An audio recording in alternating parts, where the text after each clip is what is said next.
Di sebuah desa terpencil yang dikelilingi hutan lebat, terdapat sebuah legenda yang sudah berabad-abad beredar di kalangan penduduk.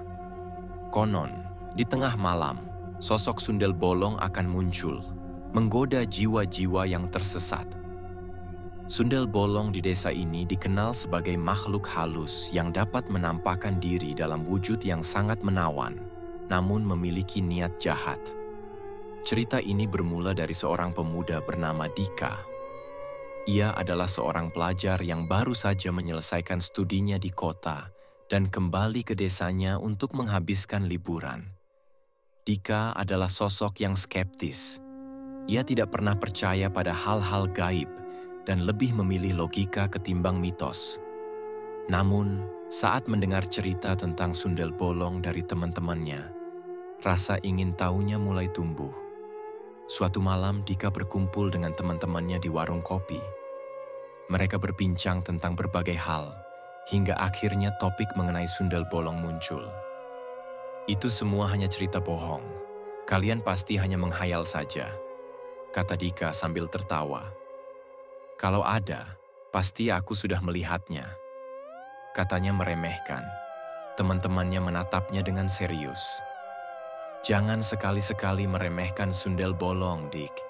Banyak orang hilang setelah melihatnya, ucap Bebeng, sembari menyeruput kopi hitamnya. Malam itu, Dika pulang dengan perasaan aneh. Ia merasa ada sesuatu yang menariknya untuk menjelajahi hutan di dekat desa. Bulu kuduknya berdiri. Tanpa berpikir panjang, ia memutuskan untuk pergi ke sana.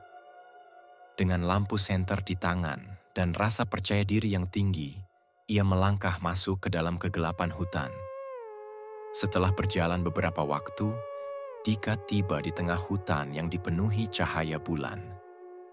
Di tengah hutan, terdapat sebuah pohon besar dengan cabang-cabangnya yang menjulang tinggi. Tiba-tiba, ia merasakan hawa dingin menyelimuti tubuhnya dan suara gemerisik daun terdengar di sekelilingnya. Kaki dan tangan Dika bergetar tak karuan. "Siapa di sana?" teriak Dika dengan suara bergetar. Tak ada jawaban. Namun, dari balik pohon besar itu muncul sosok seorang wanita cantik beraroma melati dengan rambut panjang terurai dan gaun putih berkilau. Wajahnya terlihat lembut dan menawan, seolah-olah dia adalah bidadari dari dunia lain. "Namaku Santi," ucap wanita itu dengan suara lembut.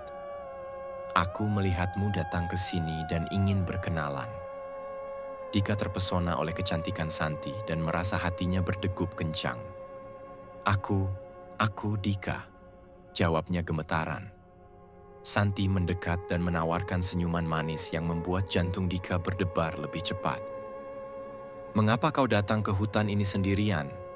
Ini bukan tempat untuk orang-orang seperti kita." Dika merasa terjebak dalam pesona Santi. Ia mulai melupakan semua cerita tentang sundel bolong dan hanya ingin menikmati momen ini.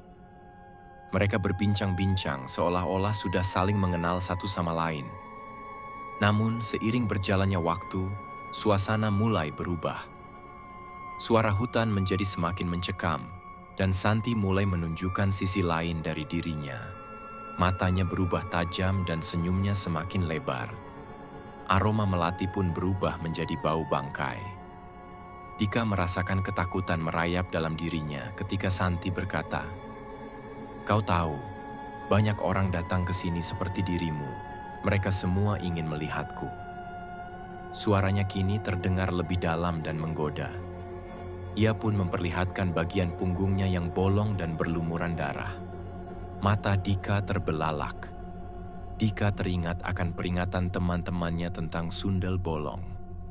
Ia mencoba mundur perlahan-lahan, tetapi Santi sudah berdiri di depan jalannya, menghalangi langkahnya. "Jangan pergi," katanya dengan nada memohon namun penuh ancaman. Kukunya panjang dan berwarna hitam. "Aku hanya ingin bersamamu selamanya." Dika berusaha tenang meskipun jantungnya berdebar kencang. "Santi, aku harus pergi," ujarnya sambil mencari jalan untuk melarikan diri. Santi tertawa pelan namun menakutkan. Kau tidak bisa pergi begitu saja. Aku sudah menunggu terlalu lama untuk seseorang sepertimu. Dengan segenap tenaga, Dika berlari menjauh dari sosok itu.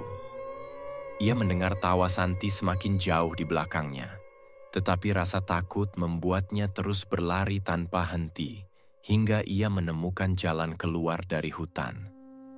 Setelah berhasil keluar dari hutan gelap itu, Dika terjatuh dan terduduk di tepi jalan desa dengan napas tersengal-sengal.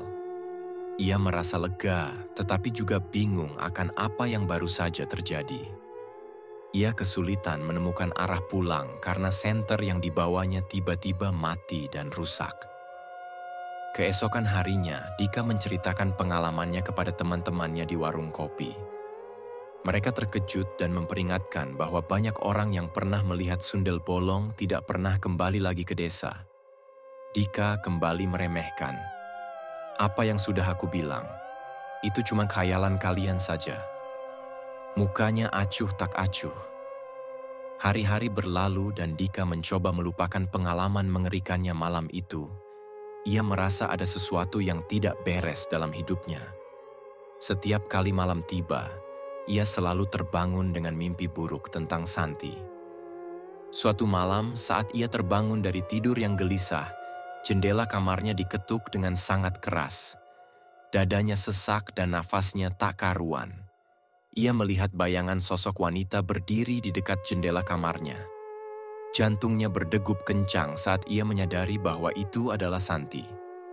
Sundel bolong yang telah menghantuinya sejak pertemuan awal mereka. Dika, suara Santi menggema lembut di telinganya. Aku datang untuk menjemputmu. Dika mencoba melarikan diri lagi, tetapi kali ini terasa sia-sia. Tubuhnya seolah terikat oleh kekuatan gaib. Dalam sekejap mata, Santi muncul lebih dekat dan wajah cantiknya kini berubah menjadi menyeramkan. Darah yang berada di punggung Santi membasahi wajah Dika. Mata merah menyala dan senyum lebar penuh taring tajam. Kamar Dika pun dipenuhi oleh bau bangkai. Aku telah menunggu lama untukmu, bisiknya sebelum semuanya menjadi gelap. Sejak malam itu, Dika tidak pernah terlihat lagi di desa tersebut. Penduduk desa hanya mendengar desas-desus bahwa ia telah menjadi salah satu korban sundel bolong. Sebuah kisah horor yang akan terus dikenang oleh generasi mendatang sebagai peringatan agar tidak meremehkan legenda yang hidup di antara mereka. Desa itu pun kembali tenang, tetapi setiap malam purnama akan selalu ada suara tawa lembut dan bau melati yang pekat menyusup ke dalam angin malam. Suara dan aroma yang mengingatkan bahwa manusia akan selalu hidup berdampingan dengan makhluk gaib. Terima kasih sudah mampir di channel ini. Jangan lupa like, komen, dan subscribe biar tidak ketinggalan dengan cerita horor berikutnya. Sampai jumpa.